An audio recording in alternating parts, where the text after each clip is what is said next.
웨스트민스터 대우리 문답 87번째. 우리는 부활에 대하여 무엇을 믿어야 하는가? 답. 마지막 날에 죽은 자들은 의인과 악인의 일반 부활이 있을 것입니다. 그 당시에 살아있는 자들은 순식간에 변화될 것이며 무덤에 있는 죽은 자들은 바로 그 몸이 그들의 영혼과 영원히 연합되어 그리스도의 권능으로 다시 살아날 것입니다. 의인의 몸은 그리스도의 영에 의해 혹은 그들의 머리이신 그의 부활의 효능으로 그의 영광스러운 몸과 같은 신령하고 썩지 않는 몸으로 다시 살아날 것입니다. 악인의 몸은 또한 진노하신 심판주 주님에 의해서 수치스러운 중에 다시 살아날 것입니다. 해설. 마지막 날에 죽은 자들은 이란 말을 하는데 마지막 날에는 예수 그리스도의 재림 때를 의미합니다. 이것은 바로 예수 그리스도의 승귀, exaltation이 완성되는 때인데 바로 그때 죽게 되는 자들은 곧바로 의인과 악인으로 구분되어서 칭의되고 칭의되지 않은 사람으로 구분되어서 동시에 부활을 경험하게 됩니다. 당시에 살아있는 자들은 부활하게 되면서 순식간에 변화를 경험하게 되는 것입니다.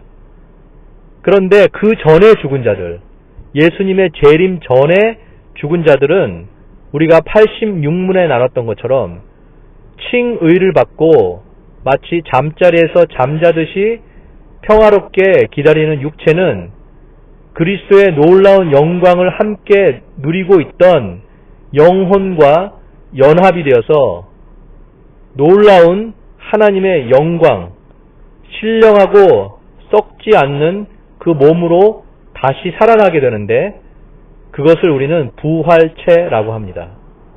부활체는 예수님의 부활체와 비슷하게 되는데 그 부활체는 마치 우리가 지금의 우리의 모습을 보는 듯 하지만 또 다른 신령한 어떠한 몸이 되는 것입니다. 그럼 칭의를 받지 못한 자들은 어떻게 되는가? 그들은 마치 감옥에 그 몸이 있는 것처럼 괴로움 중에 있다가 예수님의 재림 때 역시 괴로움 중에 있는 그 영혼과 연합되어서 수치스러운 몸으로 부활하게 되는 것입니다.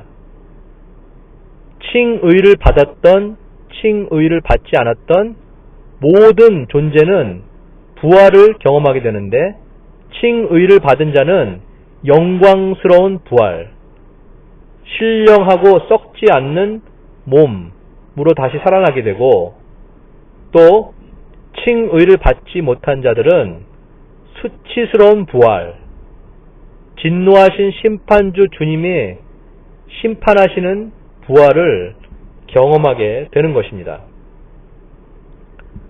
질문. 제가 지금 나눴던 것처럼 여러분도 이 해설을 바탕으로 해설을 해 보시길 바랍니다. 그리고 성경 말씀을 찾아서 읽어 주시는데 사도행전 24장 15절, 고린도전서 15장 51절에서 53절, 빌립보서 3장 21절입니다.